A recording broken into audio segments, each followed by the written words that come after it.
Okay, so get this. Jeremy Allen White just won his 3rd Golden Globes in a row Wow. for Best Actor in a TV Comedy. Uh-huh. For The Bear, 3. It's got to be some kind of record, right? It is pretty rare. And the internet is absolutely buzzing. As always. Especially over on Reddit, where the opinions are flying like hot grease in a busy kitchen. They love to debate over there. So is it just because it's rare, or is there more to this? Well, winning 3 in a row, incredibly rare. Yeah. I mean, we're talking Michael J. Fox for Family Ties. Oh, wow. And Alan Alda for MASH, rare. Okay. So Jeremy Allen White is definitely in a very exclusive club. Right. But a lot of people are questioning if The Bear even belongs in the comedy category at all. Yeah, that's a big part of it. Yeah. I mean, the Golden Globes have a history of kind of putting half-hour shows in the comedy category. Really? Almost by default, you know? Yeah. The actual tone of the show hasn't always mattered that much. The Bear is definitely pushing those boundaries. Yeah. And it's really sparked a debate about how we even define comedy these days. Yeah, because for those who haven't seen The Bear, imagine like a world-class chef leaves the fancy restaurant scene to run his family's chaotic sandwich shop in Chicago. Right. After a personal tragedy. It's intense, it's gritty, it's got moments of dark humor. For sure. But laugh out loud funny. Yeah, no, not really. Not so much. And that's why you see comments on Reddit like, yeah, the joke is male mental health, which, you know, is pretty telling. Yeah. There's a feeling that the show's intensity and focus on heavier themes, you know, like grief and anxiety, don't really fit with what people think of as a traditional comedy. Right. It's almost like some people are saying that if a show is good, it can't possibly be a comedy. Right. But plenty of shows have been critically acclaimed, and funny Fleabag Barry, I mean, absolutely. And they managed to tackle tough topics while still being funny. Yeah. And on the other side, you have people pointing out that The Bear does have comedic elements. I mean, the fast-paced dialogue, the quirky characters. For sure. The absurdity of some of the situations. It's not all doom and gloom. Right, like those scenes where the entire kitchen staff is just screaming at each other. Yes. While trying to get orders out. Exactly. Stressful, but there's a chaotic energy to it that can be pretty funny. Absolutely. And you know what I think it comes down to? What's that? The lines between comedy and drama are getting blurrier and blurrier these days. Yeah, that's a good point. The Bear is just one example of a show that just defies easy categorization. Totally. And it seems like the Golden Globes might be having a hard time keeping up with how television is evolving. Well, they're not making any friends over on Reddit. Oh, really? There are a lot of users straight up calling them irrelevant, especially after this win. I mean, there are comments like, "The Golden Globes are a joke. This just proves it." Oh, wow. Or, "No one cares about the Golden Globes anymore." Ouch. Ouch is right. Yeah. I mean, those comments definitely reflect a growing skepticism about the Golden Globes as a whole and their voting process. Right. I mean, the Hollywood Foreign Press Association, which votes on the awards, they've been accused of being swayed by, you know, things like star power studio campaigns. Oh, yeah. Even lavish gifts. Okay. There have been some serious questions raised about their transparency and accountability. Sure. And that definitely contributes to the idea that the awards are bought. Okay, so let me get this straight. We have a historically rare win. Yes. For a show that's causing a huge debate about what even qualifies as a comedy. Right. And an awards show that a lot of people think is rigged. Pretty much. That's a lot to unpack. It is. But you know what's interesting? Right. Even with all this controversy, people are really passionate about The Bear itself. Yeah, sure. Even the people criticizing the Golden Globes or debating the genre, they're still engaging with the show on a much deeper level. Yeah, and I think a lot of that passion comes from how real the show feels. People are connecting with the characters and their struggles. Even if those struggles aren't always presented in a lighthearted way. Yeah. Like, the show is holding a mirror up to all the anxieties of modern life. Absolutely. And that can be both compelling and unsettling. Yeah, I agree. And that realism you're talking about is especially strong in how they portray Carmy. Oh, yeah, the main character. He's this incredibly talented chef, you know, battling his own demons, trying to hold his family's legacy together. Yeah. And barely keeping his head above water. Total tortured artist, right? Yeah. And some people on Reddit are pointing out that Jeremy Allen White has played similar characters before, like Lip-In, Shameless. Right. They're wondering if he's getting typecast. Yeah. Or if he's drawn to these kinds of roles for a reason. That's a good question. Yeah. I mean, some actors really like being known for a particular type of character, Right. while others try to find roles that really challenge how people see them. Yeah, it'll be interesting to see how Jeremy Allen White's career goes from here. It will, especially with his upcoming role as Bruce Springsteen. Oh, yeah. Talk about a change. Right. Can you imagine the guy who plays this emotionally volatile chef Yeah. suddenly being the boss? It'll definitely challenge those tortured artist perceptions. It really will. But before we get too ahead of ourselves, Yeah. let's go back to The Bear and the whole debate around season 3. Okay. Because while the first 2 seasons got pretty much universal praise, season 3 seems to have landed with a thud for some viewers. That's true. It's like the internet went from singing the show's praises to serving up a cold plate of disappointment. And some of the comments on Reddit are brutal. They are. You see a lot of people saying things like, season 3 was a letdown, or it just felt like a rehash of the previous seasons. Some even compared it to a fever dream through depression. Wow. Okay, someone needed a hug after that episode. Yeah. I get it, though. Expectations were super high after those first 2 seasons. It's true. When a show becomes a phenomenon, it's almost impossible to live up to the hype. You're right. And when a show doesn't meet those expectations, Yeah. the disappointment can be brutal, especially for a show like The Bear that's so emotionally intense. But it wasn't all negative, was it? Oh, no, definitely not. There were people who liked season 3. Absolutely.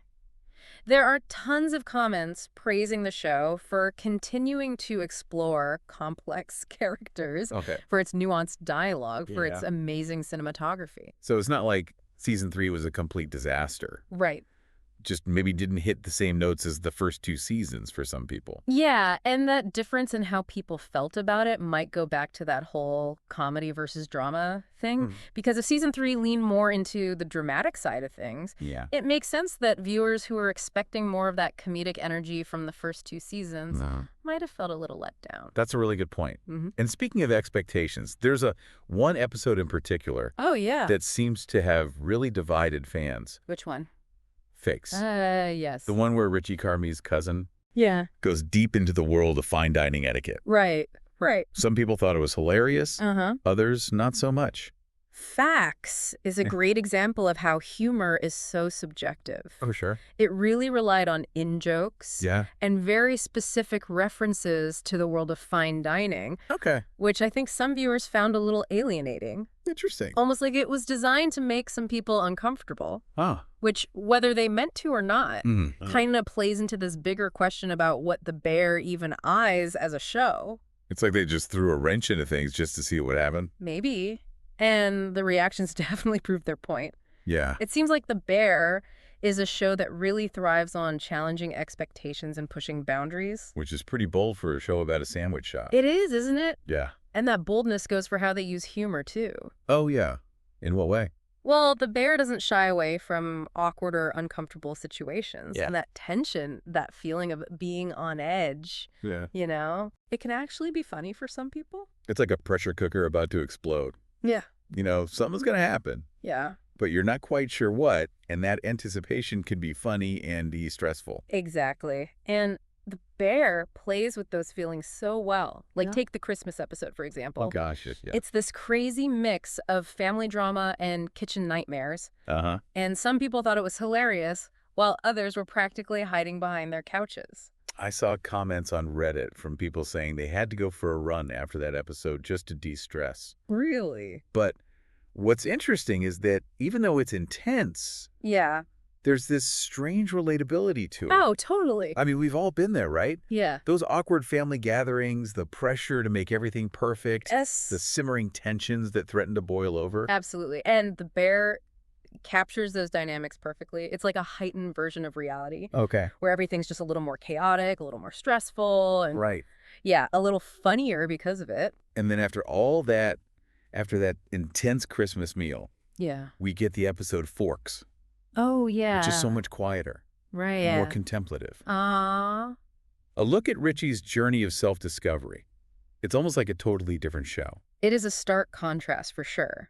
Yeah. But that's part of what makes The Bear so interesting. In what way? It can just shift gears so seamlessly, you know, taking you from that edge of your seat intensity of the kitchen to these quiet moments of introspection without missing a beat. It's like they're saying, hey, life isn't just one thing.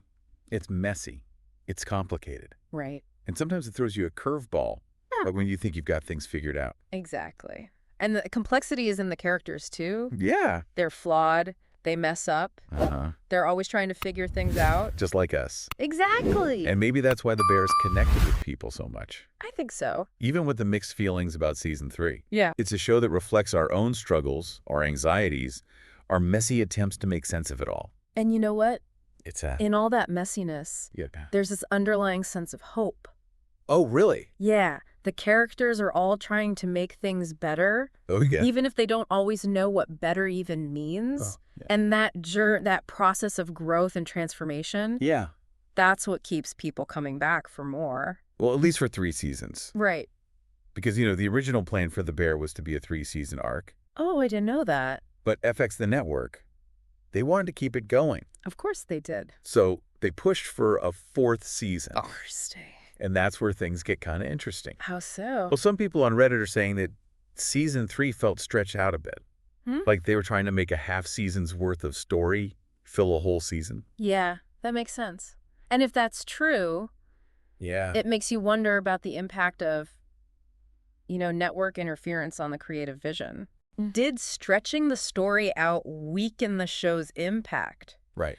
Did they have to sacrifice some of the humor to fill that extra time?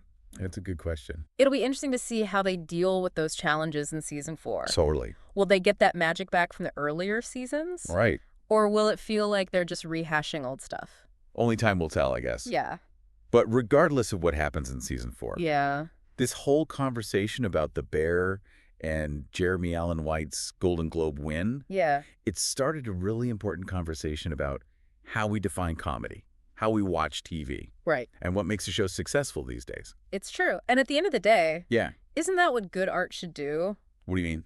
Provoke conversations, challenge what we believe. Okay. And leave us with more questions than answers. You know what? I think you just summed it up perfectly. It's funny, this whole conversation about The Bear, it's got me thinking about how we try to put things in boxes. Oh, yeah. Like TV shows, movies, even ourselves. We're so quick to label everything. Yeah, I know what you mean. Like, we need those categories to make sense of the world. Right. But sometimes those categories end up holding us back. Exactly. And maybe that's what's happening with The Bear. It's refusing to be put in a neat little box. I see what you mean. It's a dramedy, a workplace comedy, a family drama, a character study all at the same time. It really is. And maybe that's what makes it so great. It's like this perfect reflection of how messy life can be. It's not always funny. It's not always serious. It's just real. And that's what people are connecting with. Yeah, even if they don't know exactly how to label it. Totally. It's okay for things to be complicated, to exist in that gray area between genres. Absolutely. Maybe the real win for The Bear isn't the Golden Globe. Maybe not. But the fact that it sparked this conversation about how we define art, how we watch it, what we even expect from it. I think you're right. And, it's not just about art either. What do you mean? This whole debate about The Bear, it's like a mirror to all these bigger conversations happening in our culture right now about labels and identity. Oh, interesting. It's just like we're moving away from these rigid definitions of gender and sexuality. Yeah. Maybe we need to embrace a more fluid understanding of art, too. That's a really interesting point. Like, The Bear is holding a mirror up to our own anxieties about labels and categories. Exactly. And by kind of highlighting those limitations, it's pushing us to think beyond them. Oh, okay. I like that. So maybe instead of getting caught up in this whole comedy versus drama debate, we should be celebrating shows like The Bear just for existing. Yeah. It's proof that TV is changing, that we can have shows that make us laugh and cry and think and feel all at the same time. Absolutely. And who knows? What? Maybe this will make award shows like the Golden Globes rethink their categories, too. One can hope. Because at the end of the day, it's the stories that matter. It really is. Not the labels we put on them. Couldn't have said it better myself. So I think we did a pretty good job unpacking this whole Jeremy Allen White Golden Globe thing. I think so. Yeah. We talked about the controversy, the different reactions, the bigger questions about genre and what we expect from TV shows, even the role of award shows today. We covered a lot. But as we wrap up, I want to leave our listeners with one last thought. Okay. Something to really chew on. I like it. Is it possible that the comedies that really hit us the hardest are the ones that make us face those uncomfortable truths about our own lives. Hmm. The ones that make us laugh through the tears and question everything we thought we knew about the world. That's a good question. The Bear, with its crazy kitchen and all those emotionally complex characters. Right. Shit just might be one of those comedies. Something to think about. Absolutely. Food for thought indeed.